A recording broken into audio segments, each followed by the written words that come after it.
किले का मुशायरा मैं ही निज़ामत कर रहा हूँ। वही शायर है जो शेर पढ़ता है कि अब के जो फैसला होगा वो यहीं पर होगा, हमसे अब दूसरी हिजरत नहीं होने वाली।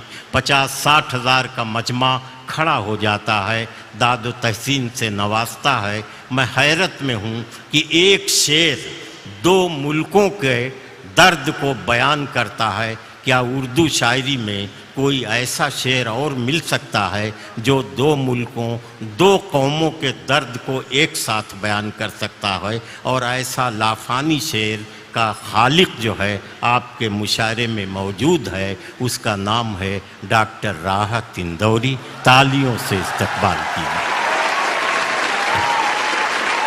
अभी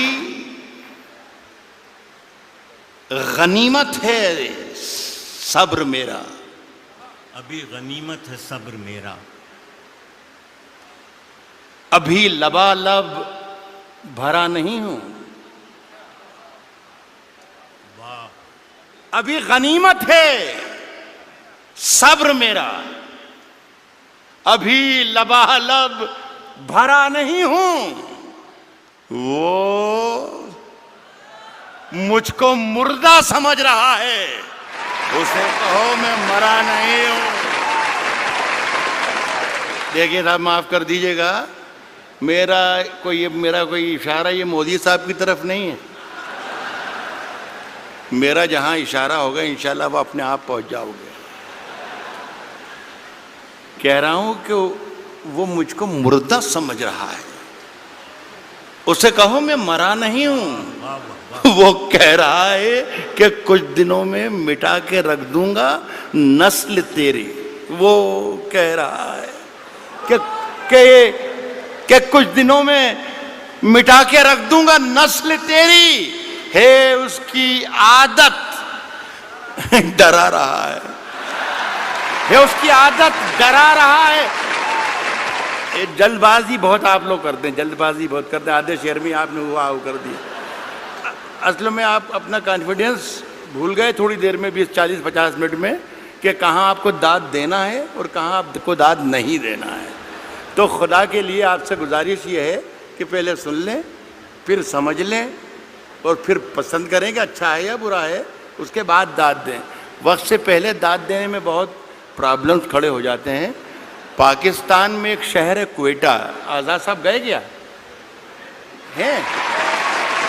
आज़ाद साहब, एक शहर पाकिस्तान में भी होता है क्वेटा, वहाँ पर एक मुशायरा हो रहा था, उसकी सदारत फरमा रहे थे अहमद नदीम कासमी साहब। एक साहब जैसे अभी बीच में बोले थे, वो हर शेर पे दाद देते थे, सुभान अल्लाह सुभान अल्लाह सुभान अल्लाह। शेर अच्छा हो या बुरा हो, लेकिन उनका सुभान अल्लाह चलता था, समझ में आए या ना आए, सुभान अल्लाह।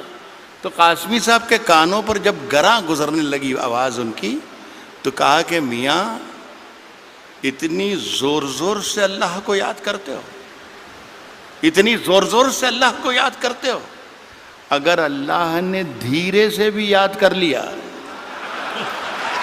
तो ये मुशायरा आखिरी हो जाएगा। तो खुदा के लिए मेरे शेर को मरने मत दीजिए। अगर सही शेर पढ़ूं तो ही दाद दीजिए, वरना कोई ज़रूरी नहीं है कि हर आदमी आए और मुशायरा लूट कर चला जाए, ये कोई ज़रूरी नहीं। मेरा काम हो गया है। रोशन बेग साहब की मुझ पर बड़ी इनायत और मोहब्बत रहती है, और पहली मरतबा मेरा ख्याल है 30 बरस हो उन्हें बुलाया था, और मेरा काम इसलिए भी हो गया है कि मुशायरा पढ़ने से पहले उन्हें मेरा मुआवजा, मेरा नजराना दे दिया है। पढ़ूँ क्या मैं आज करूँ, शुरू करूँ? मैंने ये कहा है कि अभी गनीमत है सब्र मेरा, अभी लबालब भरा नहीं हूँ। वो मुझको मुर्दा समझ रहा है, उसे कहो मैं मरा नहीं हूँ। हे, वो कह रहा है कि कुछ दिनों में मिटा के रख दूंगा नस्ल तेरी, है उसकी आदत डरा रहा है, हे मेरी फितरत डरा नहीं हूँ। यहाँ दाद देनी थी जो वहाँ पर, ये मेरी फितरत डरा नहीं। अर्ज कर रहा हूँ कि ऊंचे ऊंचे दरबारों से क्या लेना। मेरी बहन भी है और ये मेरा बेटा भी है, इन दोनों के लिए कह रहा हूँ। ऊंचे ऊंचे दरबारों से क्या लेना, ऊंचे ऊंचे दरबारों से क्या लेना, नंगे भूखे बेचारों से क्या लेना, ऊंचे ऊंचे दरबारों से क्या लेना, नंगे भूखे बेचारों से क्या लेना, अपना मालिक अपना खालिक अफजल है, आती जाती सरकारों से क्या लेना। अर्ज कर रहा हूं कि हम अपनी जान के दुश्मन को अपनी जान कहते हैं। अब जान की दुश्मन को पहचान लो तो मजा आ जाए। अर्ज क्या है कि हम अपनी जान के दुश्मन को, हम अपनी जान के दुश्मन को अपनी जान कहते हैं। मोहब्बत की इसी मिट्टी को हिंदुस्तान कहते हैं। बहुत अच्छे, मोहब्बत की इसी मिट्टी को। अब मुझे अंदाजा हो गया कि मुझे कितनी देर पढ़ना है। मेरा ख्याल है 3 या 3.5 मिनट। मोहब्बत की इसी मिट्टी को मूड बना के आया था कि कम से कम 40 मिनट जरूर सुनाऊंगा, लेकिन ये मेरा ख्याल है कि मेरे मेयार इससे, मेरे कद से बहुत आगे का मुशायरा है। मोहब्बत की इसी मिट्टी को हिंदुस्तान कहते हैं, और जो ये दीवार का सुराख है साजिश का हिस्सा है। मोहब्बत की इसी मिट्टी को हिंदुस्तान कहते हैं, जो ये दीवार का सुराख है साजिश का हिस्सा है, मगर हम इसको अपने घर का रोशनदान कहते हैं। जो ये दीवार का सुराख है साजिश का हिस्सा है, मगर हम इसको अपने घर का रोशनदान कहते हैं, मगर हम इसको अपने घर का रोशनदान कहते हैं। फिर उसके बाद चाहे ये जुबां कटती है कट जाए, फिर उसके बाद चाहे ये जुबां, फिर उसके बाद चाहे ये जुबां कटती है कट जाए, हमें जो कुछ भी कहना है अल्ल ऐलान कहते हैं। फिर उसके बाद चाहे ये जुबां कटती है कट जाए, हमें जो कुछ भी कहना है अल्ल ऐलान कहते हैं। और मेरे अंदर से एक एक करके सब कुछ हो गया रुखसत, मेरे अंदर से एक एक करके सब कुछ हो गया रुखसत, मेरे अंदर से एक एक करके सब कुछ हो गया रुखसत, मगर एक चीज बाकी है जिसे ईमान कहते हैं। मेरे अंदर से एक एक करके सब कुछ हो गया रुखसत, मगर एक चीज बाकी है जिसे ईमान कहते हैं। देखिए साहब, ये मेरी अदनासी कोशिश थी, माजिद से कहकर उठा था मैं कि अल्लाह करे भाई एक मुशायरा शुरू हो जाए तो अच्छा है। इतने बड़ा लाखों का मजमा है ये, तो 3-4 शेर एक गज़ल के एक बार और पढ़ के जाना चाहता हूँ। ये गज़ल है, मुशायरे की ही गज़ल है, और शेर अच्छे हैं ये थे।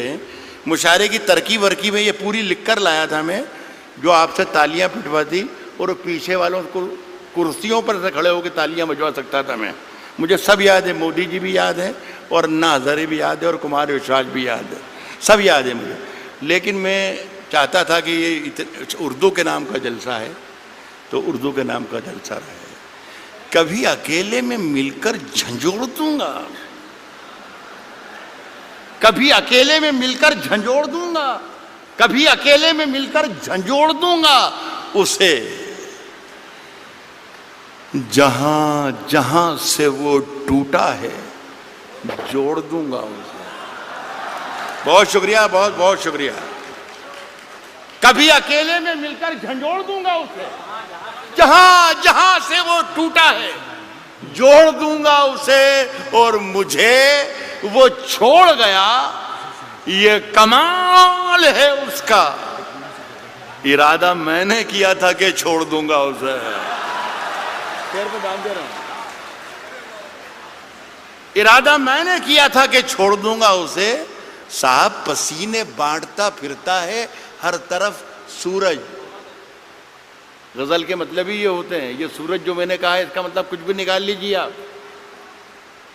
कह रहा हूं दोस्तों के इरादा मैंने किया था कि छोड़ दूंगा उसे, पसीने बांटता फिरता है हर तरफ सूरज, कभी जो हाथ लगा तो निचोड़ दूंगा उसे।